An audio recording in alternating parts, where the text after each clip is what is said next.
I don't mind talking about it. I really don't, because this is stuff that people don't discuss a lot. It's like real life when it comes to a career like this. And how do you deal with it? And what do you do? You're listening to The Artist Athlete, episode 57, part 1.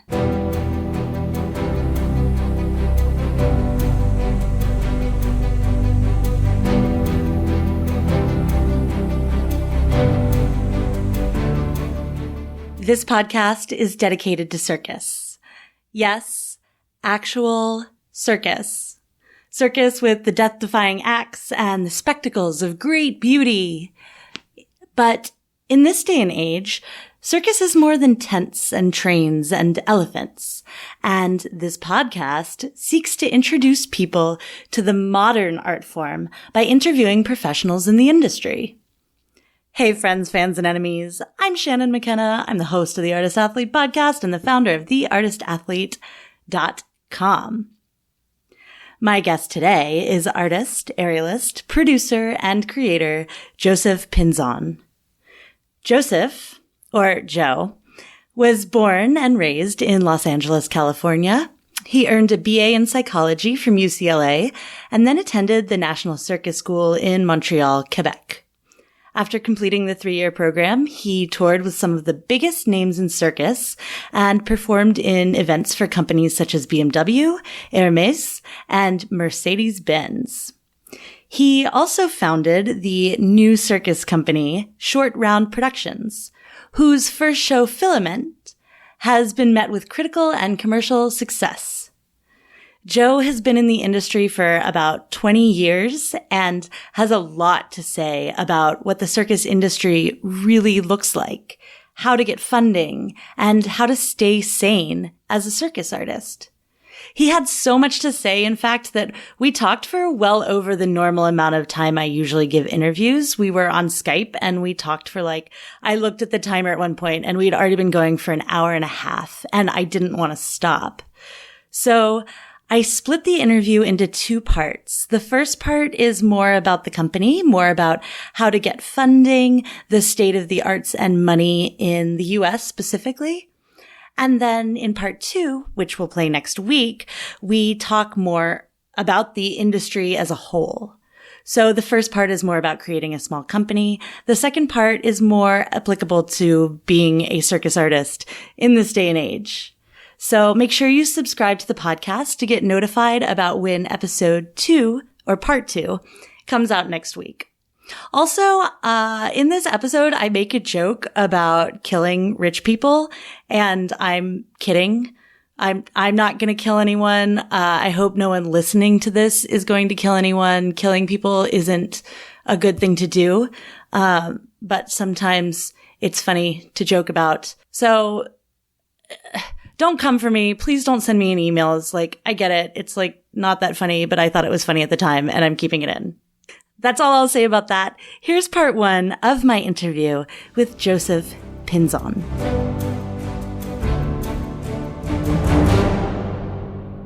Okay. Joe Pinzon, welcome to the Artist Athlete podcast. Thank you. Yay. Thanks. Nice to be here. And I always start the interviews by having people explain kind of who they are and what they do in their own words. I still consider myself a circus artist. I've been performing since 2002. I went to ENC 2002 to 2005. Then I graduated and I worked around in doing gigs and doing corpos. Then I eventually got a job with Cirque du Soleil on a cruise ship. That was my first pro job, and that was pretty interesting. It was something. It wasn't bad. It was just it was on a cruise ship. So each cruise was 2 weeks long and we performed once a cruise. So I performed pretty much oh my God, twice. That's amazing.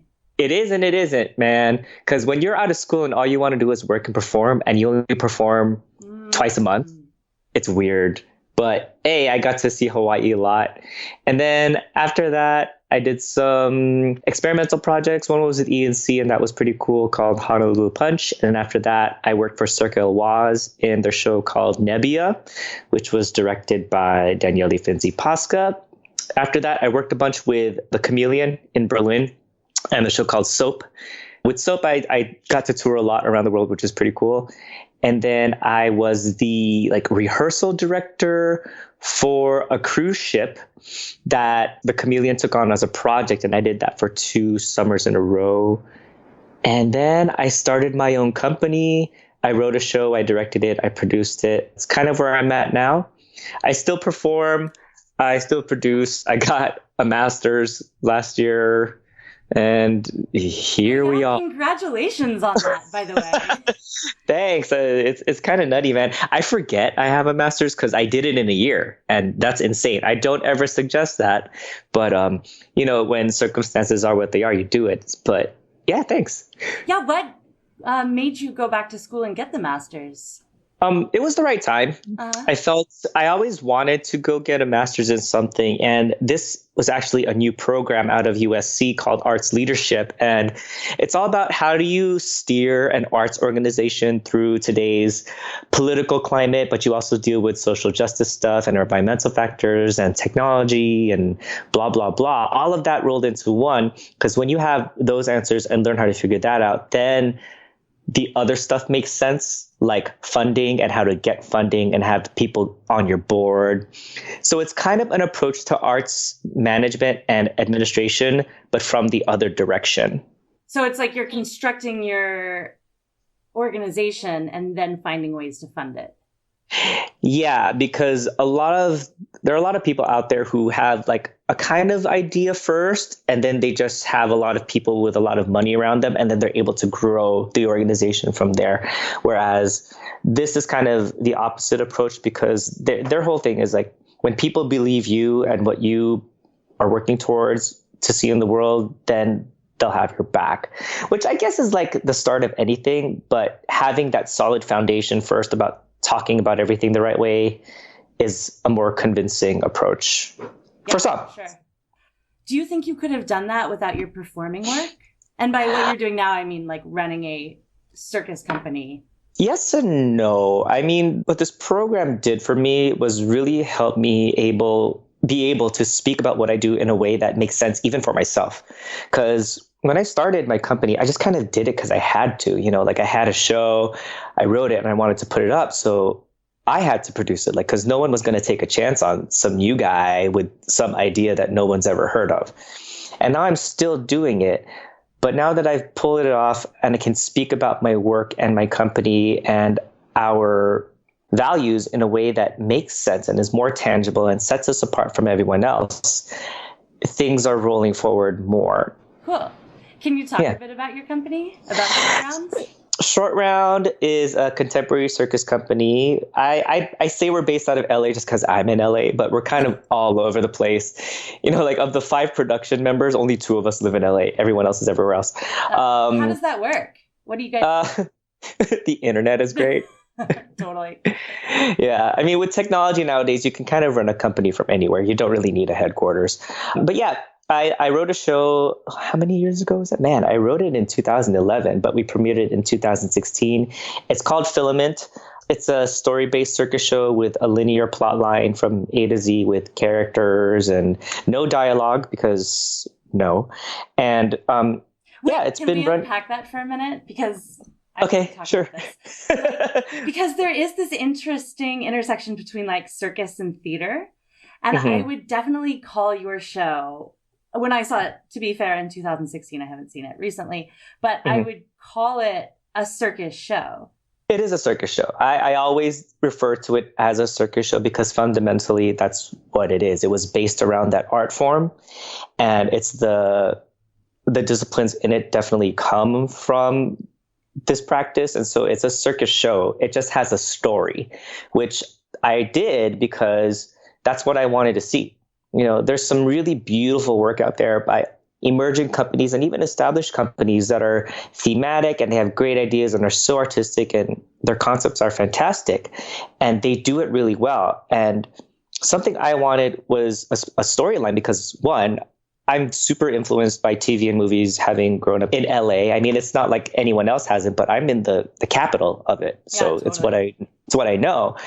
But when you hear people leave a show, especially people who aren't accustomed to seeing a lot of circus shows, you'll hear that that's the number one complaint. What's the story? I don't get the story. It was really pretty, but I don't get it. And I mean, that can be frustrating for a lot of creators out there because they don't want to have to cater to that. But also, if that's what people want, that's something that's explorable. And I decided to take a look at that and see what could be made.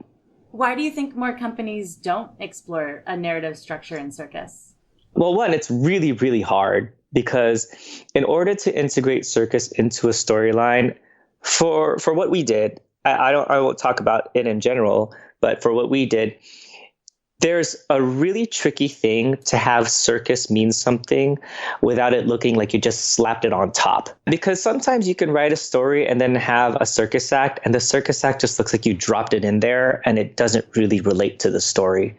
Because you're like, think of it like a musical number. We actually looked at the format of American musical theater because, again, that's what I grew up with as a kid, doing musicals in school and even professionally for a little bit, where, you have the storyline, you have the plot, and you're like, where the hell are these songs coming from? Well, if you look at it, the songs come in during emotionally high points where the characters don't know how to express themselves other than through song. So we kind of took that method and replaced a song with a circus act. But the circus act still has to get tied into the character and the storyline so everything keeps moving forward and it's not like a stopping point, So why no dialogue then? Well, because I wanted to have something that can go to any country and be seen by someone from any culture and it still be able to be understood. Also, writing dialogue sucks. It's terrible. It is like, oh man. And then having to act it, because circus artists do not want to talk. They do not want to say lines. They're really good physically, so why not capitalize on that?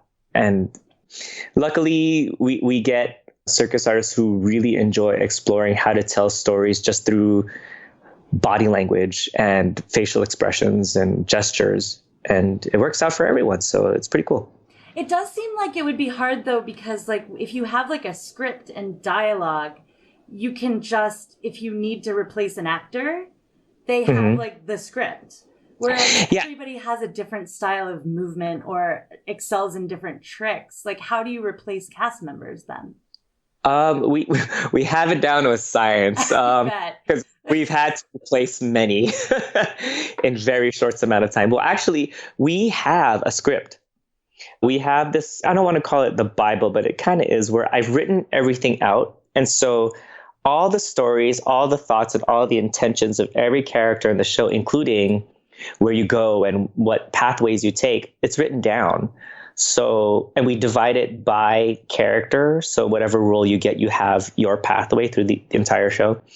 And it kind of tells you how to feel and what the character is supposed to be feeling. Now, the artist can come in and have their own interpretation, just like any show, They bring what they have to the table and they're able to take that character and the background of the character and the mannerisms and interpret it in a way that makes sense to them, so it still remains authentic. So you'll get something similar, but you won't get the same thing. And I don't think you should get the same thing because you get a completely different human taking it on. And that's kind of what's really cool about it. You don't get a copycat performance because you shouldn't. And every time you see the show, and if there's another cast member, it's like not only does the show get refreshed, the cast gets refreshed because it's a different energy that it brings to the group. When you're creating just an act for your own work, is that how you create as well? Do you think about story? Honestly, I don't. I kind of work in, I won't say in a very specific way, but I tend to gravitate towards songs that I want to perform to. And the songs, they don't really have to have a specific quality or anything. There's just something about the song that I'm like, ooh, I'd like to do something to that on a stage. And then I look at what technique I have, I kind of set it to the song, and then the performance kind of grows out of that. I don't pre-plan anything like, oh, I'm going to be sad here, I'm telling this story. I find that when I only done it a couple of times where I've had a concrete storyline to enact, because it's 5 minutes or maybe less to convey an entire story. I might as well just do a performance that I feel not only showcases what I do well, but speaks to the audience at large and hopefully touches them in a way and not in a way that I need to reach out to them specifically, you know? Like, come see the show, see me in it. Hopefully you like what I do. Hopefully it hits a nerve with you and it makes you feel something. But that should be special to you. And it shouldn't be exactly what I want to impart onto you. Now, that's kind of the opposite of what we do with Filament, because Filament is very literal. You know, it's like, we're showing you this. She feels sad, you know? So yeah, that's so interesting. Yeah. Well, also because, you know, I don't know if this is a lot of people, but I tend to be better in making work for other people than for myself. Huh. Yeah. What do you think that is? For me, I get conscious, you know, because there's so much of myself that has to be invested into it. And so, you know, a lot of people say, oh, it's just the work, you know, you separate your personal from your professional. But when it comes to that kind of level of performance, it's impossible to take yourself out of it. It's your work, it's you. And so when that's up for judgment, you're vulnerable to a personal attack, whether you like it or not, whether that's somebody's intention or not. Anyway, it doesn't matter. You're going to take it like that. And it's a lot of work to not take it that way. And there's some people who will never be able to do that. And I'm working on it. And I can get there sometimes, but when it's a really personal thing, I can't. I think it's easier to make something that's a little bit more nebulous and cloudy and not concrete that just is good. I mean, you know, like if it ticks all the boxes, then cool, let's go with it. But I don't really have any deep gems of wisdom I need to portray onto the audience that I need to do. Like, I'd rather that other people do it for some reason at this point in my life. No, I think it's really real though. I think like what you're talking about is like that really tricky thing that as circus artists we engage in, where it's like, we're not only the creators, we're the creation. Yeah. Like, how do you separate as a creator? Like when you did Filament, like you directed the show, you put it in, and then you were like, all right, cool, my job here is done. And you left. Oh, it's never done. It is never done. Don't get it twisted. It never ends. Sorry, but you know what I mean? Like, you're not the one on stage every night. Do you know? Yeah, that's true. A lot of people were very confused about that fact because they thought, oh, I made it, I should be in it. Because there are a lot of companies out there where they make the work and they're in the work. But when you look at that, they're mainly collectives. You know, they're groups of people. With Short Round, I was the one who kind of did everything. And so already wearing 3 hats to wear a 4th hat as a performer, that was just way too much for me to handle. Have you ever worked collectively or done that kind of creation? I have, yeah. That project I mentioned earlier with ENC, Honolulu Punch, that was a summer project. There were 7 of us. This was an academic exercise from the school.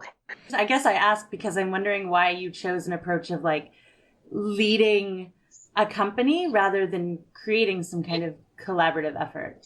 It was only because I wrote Filament myself that it went this way, really, because I created the entire show from A to Z in my bedroom and just writing things out and having concepts, even like lighting, costumes, color schemes, characters, how they look like, how they acted, even down to the disciplines. I wrote all of that out on my own. And so my whole deal was I need to see this thing that I created all the way through. There wasn't a collaboration to begin with. It was all there. It just needed to be executed. Mm-hmm. And so I did what I need to get that thing up and running. I do have what I call my production team, which is my other 4 friends of mine who work with me very closely. And they really helped me conceptualize things that I couldn't do on my own, but they knew what I was trying to do. Like, they were able to look at what I put down on paper and they're like, great, I see it. Now let's make this happen. And I'm like, okay, cool, because I don't know how to do this. You know, so they helped me there. So was that a collaboration? I mean, like, I worked with people, but they didn't help me create the initial idea, Gotcha. you know? So in terms of a collaboration or a collective in that way, Short Round is not really a collective because I tend to have the initial ideas and then we just execute them. There are companies out there that I think work like that now, but before they were 100% collaborative. And now I feel like responsibilities are divvied up, which is kind of the natural direction of a collective anyway. But I decided to go this way because then I felt like the idea remained intact and cohesive. There weren't too many cooks in the kitchen because there was only one cook, which means the idea would be executed the way that it was meant to be by that one vision. Because sometimes, and this is just how life is in general, if you have a lot of people working on something, everyone has their idea of how it should be. And sometimes that can cause some conflict because other people will see it a different way, and then they'll both fight for that direction. With this way, there was no fighting. Like if I have, for say my choreographer, Paul McGill, let's give him a shout out. He's really great. Hey, He's Paul. in New York. Hey, Paul. So if you were working on something and he has this dance that I gave him to work on and he has an idea, he'll run it by me. He'll be like, okay, so this section of the song, he'll film it and be like, I see them doing this. How about this? Can we try this? And I'll say, okay, that part's cool. This part doesn't make sense. This part doesn't look good, but it has to tie back to that. Because in the end, it should read like this. And he'll say, got it. Okay. And then he'll go back to them and start working on it. Then he'll show me the new thing and I'll be like, exactly, you did it. Good. Congratulations. Thank you. Because someone has to sign off on it eventually. When it's a collaboration, sometimes you have to have 7 people sign off on it. And those 7 or 8 or 6 or 5 or whatever won't always agree. And that disagreement can take time to resolve, and time is money. And I don't have that. So I needed to make decisions right away. And we always need to make decisions right away with Surround because it has to work. And it has to work fast. Talking about how you're kind of this sole artistic vision, you're also the source of funding for this.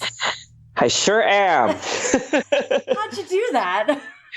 Well, long story short, I don't have a savings anymore. It's funny because, you work, you do your career, you put money aside and you think, oh, I'm going to buy a house or I'm going to start my life or whatever. Some people do that. And I decided to make this show because it's something I wanted to do. I wasn't married. I don't have any kids. And so the time was really appropriate for me to explore something like this because I had the liberty to. And I thought, why not? Why not do it? And what do you mean you had the liberty to? Just because you had the savings for it? Or was it a particular opportunity that presented itself? No, I had the savings for it. I had the time. Some people just don't have time because sometimes they're constantly being booked for something or they have some obligations they have to take care of. Sometimes people take decisions for their life that they want to explore. They want to get married, they want to have kids, or they want to move somewhere else or start something different. I wanted to see this through. That was my purpose for this amount of money I had. And so I saw it through and it worked, which means you have to keep going. Oh, no. So if it failed, I would have been like, okay, well then that's that. I wasted that money on that. Let's move on to the next thing. This thing kept going and I'm like, okay, well I guess I'll have to keep putting more money towards it. I'm like, all right. And everyone hears this, but it's the truth. In the States, we don't have arts funding. It's something that I studied in my master's program. There is funding there, but it's government funding, it's very scarce. And if you do get something, you don't get a lot because there's not a lot there to begin with. The way things get made in the States in terms of nonprofit and arts funding is mainly through private investors and foundations. And all that is personal relationships with people. And being in my field, there aren't that many crazy rich circus enthusiasts in the United States. I mean, there's fans. The fan is different than somebody who wants to really be a patron of the circus arts and make a really significant investment, both financially and culturally, to the art form. it doesn't exist here. I mean, and if there are, hey, reach out. But I mean, and everyone is kind of protective of their own sources too. This is something that if you ever get into this sector, you'll realize that, like, if somebody has a donor, they don't want to share it because then the funds will be split, obviously. Discovering all this kind of knowledge during my master's program made me realize that I have to approach my company and its longevity in a very different way. And honestly, still figuring that out right now. But that's not going to deter me from continuing the work that I'm doing and the work that I want to do. It's not easy. Nothing ever really is. I mean, even getting government funding isn't easy. The countries that do have access to it, like Australia, France, Germany, Canada, the process of filling out the application and putting it through the right channels to get the actual funding, it's not clear cut. It's all subjective. It's up to review by a panel. If the panel doesn't like it, you don't get anything.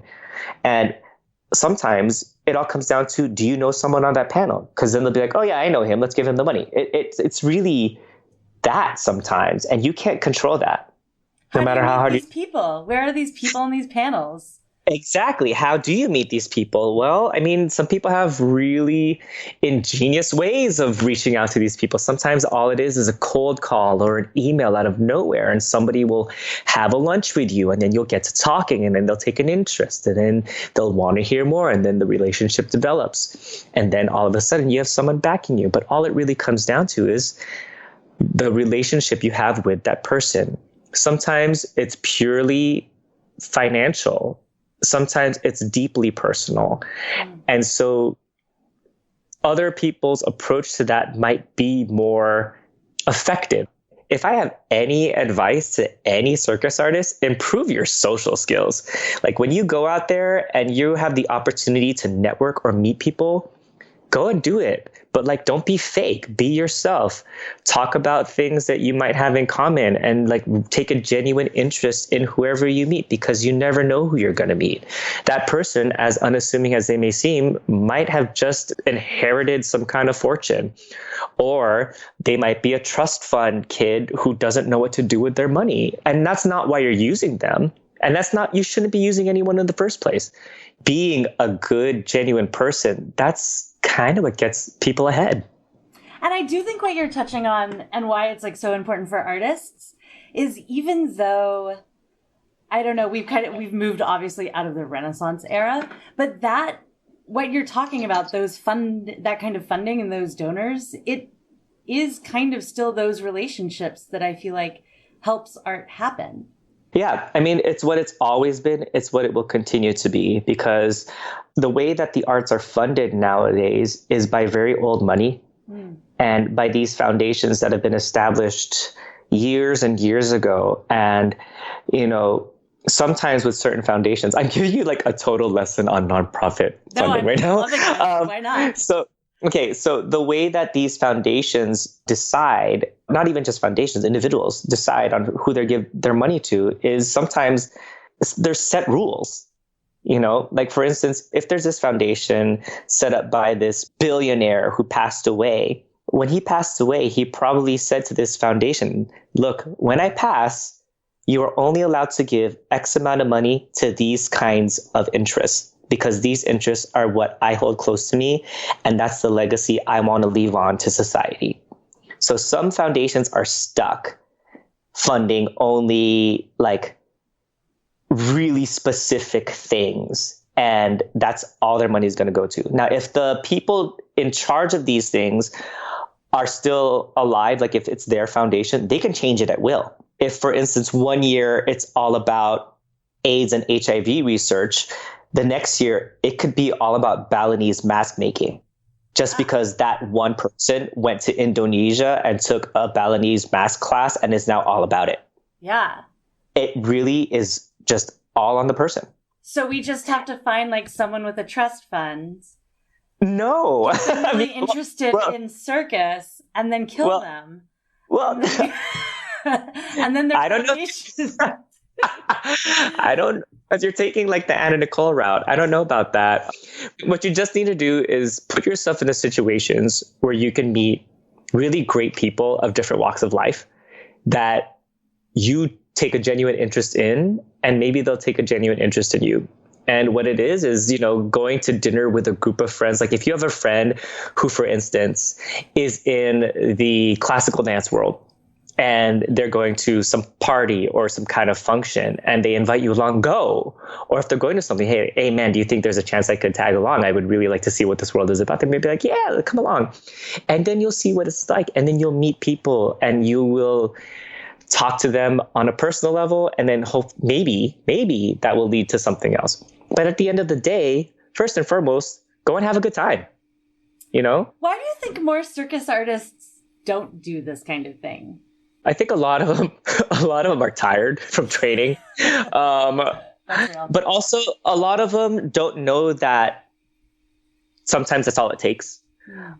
So because for instance, if the world is very different now in terms of how people get selected for jobs. It used to be that you either came from some like reputable circus school and then you got plucked from there, or you were some kind of circus family legacy or something. Yeah. It's not like that anymore. You know, with all the resources that's out there, like the internet and YouTube and Instagram, a lot of people are learning very quickly on how to become great technicians. Now, these technicians, are they going to be great artists? Well, you never know, because that's a personal thing and you can't predict that. That being said, in order for those people to get to that level, they have to spend a really, really large amount of time getting that good. Like getting that level of training. And if they don't have the financial resources off the bat, they have to work a job to pay for that training. So it becomes this little vicious cycle. And that vicious cycle eats up all of their time, which makes them sometimes, honestly, too tired to go out, or not even make them realize that having a social life is a necessary thing. It's great to have your eye on the prize of wanting this career for yourself and having goals and stuff. But when you sit back and look at it, of course, there's going to be some sacrifices that come along the way, and you have to weigh those out. What are they for you? Like, what does that mean for you to give something up? What does it mean for you to invest towards this? You're never going to be able to have everything you need to get you where you want to go. You're going to have to give something up, but you have to see what the pros and cons are of that. Now, some people decide, okay, social life out the window. Fine, cool. You're going to miss out on some stuff, though.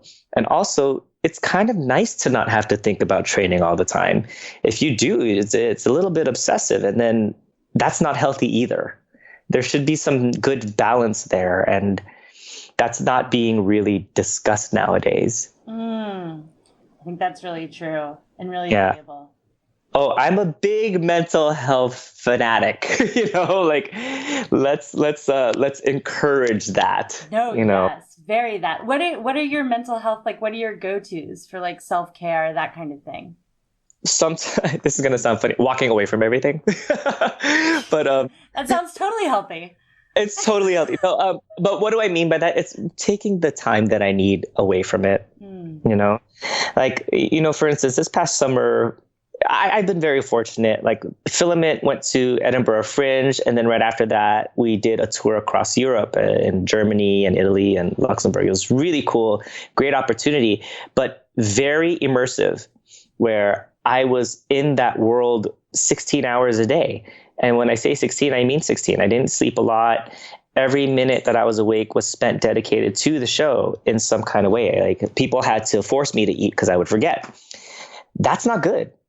You know, Did I need to be like that to get it done? Unfortunately, I did, because like I said, I run a lot of it myself.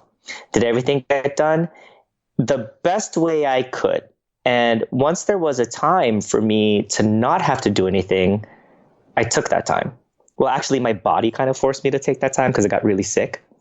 And so it's life telling you, man, look, you got to slow down, or you got to like breathe a bit. I've learned that, you know, I have to take some time out of my day to not think about this kind of stuff. I have an app that helps me meditate, and I do use it. Is it the Calm app? I just got the Calm app.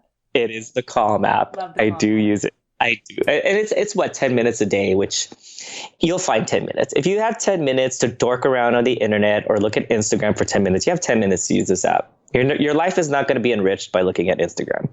You might as well meditate. And also, when your mind is clearer, you work better. You know, like I remember using it every day for a week while I was going through a really stressful time dealing with the show. And I was able to function because I was able to focus. My mind wasn't clouded with a multitude of conflicting thoughts. It was like, no, let's do this. Let's get this done. Boom, bang, boom. It got done. And even I was like, how the hell did I pull that off?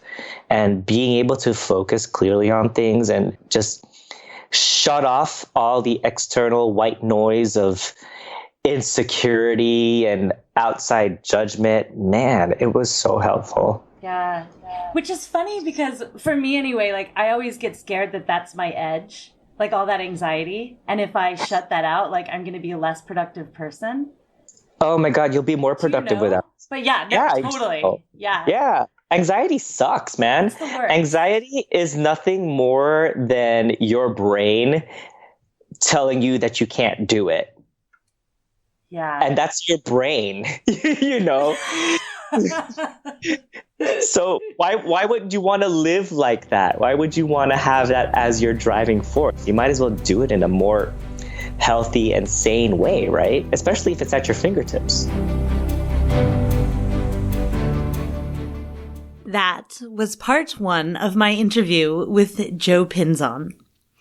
I know it was kind of a weird, abrupt ending, but it was so hard to find a place to cut in the middle of this interview because Joe has so much to say.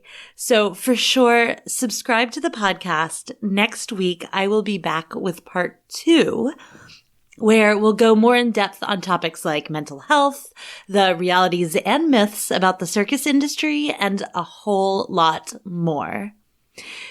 In the meantime, you can go internet stalk Joe. He's online, josephpinzon.com, and he's on Instagram, Joe_Pinzon.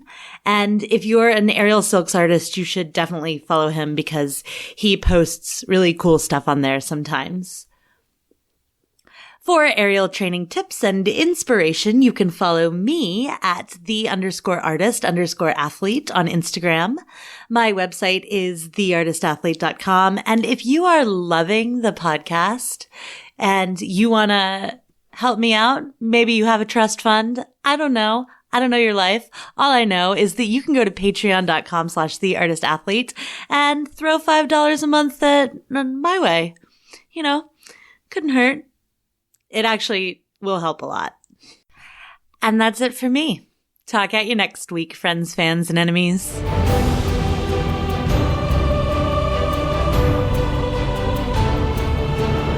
The Artist Athlete Podcast is supported solely by donations from people like you. Here's what some of those people have to say. Aloha! My name is Beth Russell, and I live on the beautiful island of Maui, Hawaii. I am an aerial artist and movement instructor specializing in chakra yoga to keep me balanced and grounded. I play with silks, trapeze, lyra, rope, acro, aerial yoga and dance, slacklining, pole, bungee, and climbing. Really anything that goes up and allows me to explore 3D space. You can find my dedicated aerial page on Instagram at Maui Aerialist. If you find yourself coming to Maui, let's play.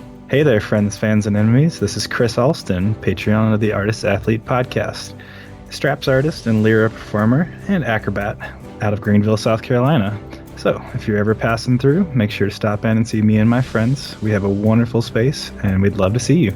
Hi, my name is Erica Lee. I'm from St. Louis, Missouri, and I'm an aerialist. I teach performing arts to elementary school during the day and do pole and slings and rope by night. I really, really like the Artist Athlete podcast because it gives me a lot of circus goals to look forward to. It gives me a lot of insight on what's going on around the world in circus, and that's why I'm Patreon. Hello, all. Thank you for tuning in to the Artist Athlete podcast. I am Opal Schwartz from Minneapolis, Minnesota. If you're ever in the cities, feel free to stop by the Aviary Minneapolis. It's a great time. With that, I hope you all have a wonderful rest of your week, and goodbye.